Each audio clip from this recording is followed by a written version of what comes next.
Hi, I'm Claudia Brown Coulter with Pivotal Peace. I'm your go-to mediator for navigating divorce while parenting children with special needs, and I'm also legal document assistant, LDA, based in the greater Los Angeles area.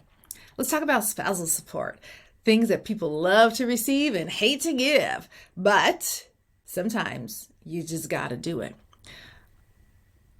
I need you to know right off the bat, spousal support is going to end. One day, it will end. For some of you, it will end sooner rather than later, but just know it will end. So you have got to get yourself to a point where you can live without the spousal support. Wouldn't that be great if you're able to make it without the spousal support and then the support payments are still coming in and you just put it away for savings? That would be great. But know that the end is coming. You got to know the end before the beginning. All right, so what makes you eligible for spousal support? A lot of it is tied to the length of your marriage. There is a myth that if you've been married more than 10 years, you get spousal support for life. That's a myth. That is a myth. Okay? Spousal support is negotiable. It's not like child support where it's mandated and the court maintains jurisdiction. You have to negotiate this. Now, obviously, the judge can grant that, and we can talk about that. But if you're in some sort of negotiations, these are conversations you're having with your spouse. The other thing that plays into spousal support and how much it should be is your income disparity. If you have been making a lot less than your spouse, and I don't mean like a few $1,000s less, I mean many thousands of dollars less a month. Well, a few $1,000s less a month would be a lot. I mean, over the year.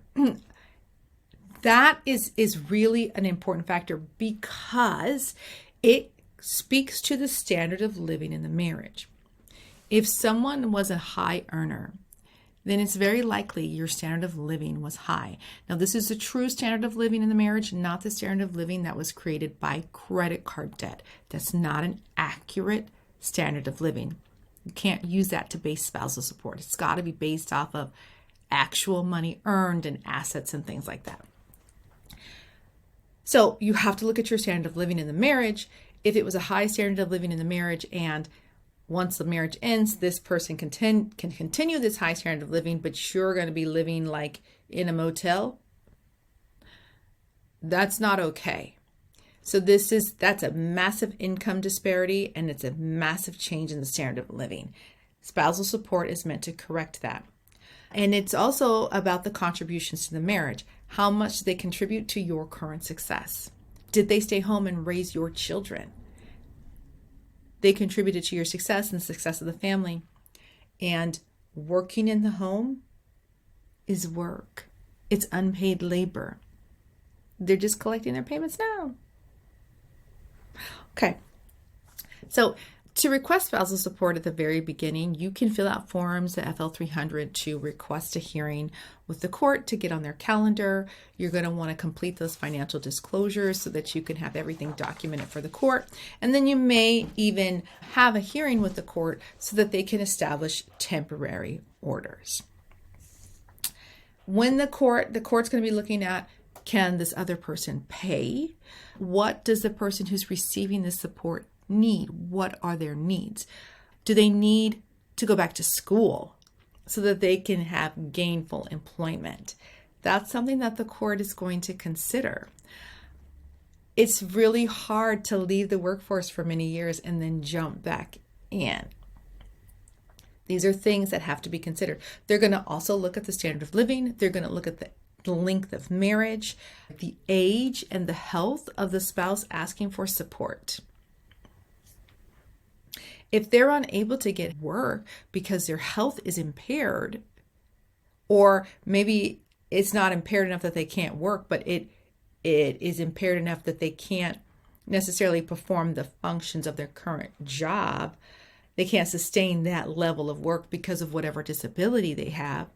Those are things that are factors that contribute to support payments. And then the other thing is about how long. How long is support going to last? Is it going to be half the length of the marriage? Is it going to be longer than half the length of the marriage? These are conversations, and these are things that the judge will take into account. And you're going to be able to tell the judge, your thoughts about those things.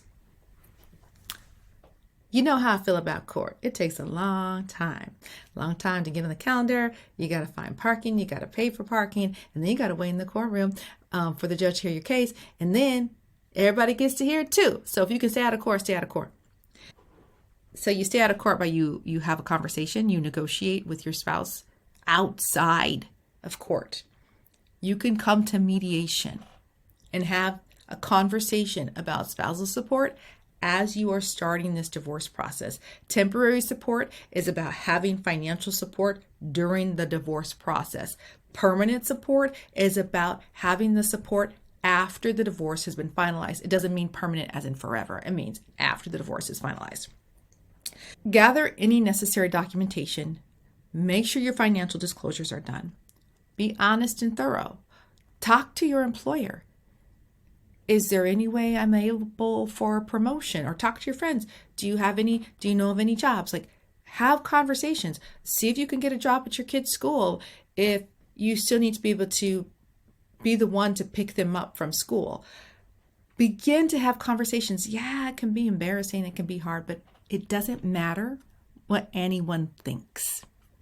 This is your life. You have to hustle and get what you need. But begin to have these conversations. And then if things don't go well, if your employer says, well, I can only employ you, we only have enough work for you these amount of days, or there is no opportunity for promotion because that's just not the structure of the company.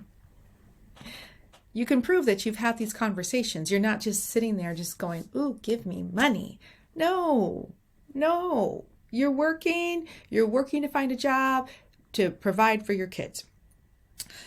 Like I said earlier, really think about mediation so that you can avoid those court hearings, so that things can happen faster for you. You may, though, if things start out rocky at the beginning, if they're not as amicable as you had hoped, you may need to have a court hearing, and you may need to get an attorney so that they can help you navigate that process in the court to get that temporary support order established so that you can have money coming in. That's really important. So you really kind of have to evaluate your situation. If you need help figuring out, should I do mediation? Should I talk to an attorney? What a spousal support amount am I potentially entitled to? We can have a conversation about that, and we can talk about your needs. Remember, I'm not a lawyer. I cannot give you legal advice, but we can definitely have a conversation, and we can see what we can do to help you guys divorce as amicably as possible. You have a great day. I'll see you guys soon.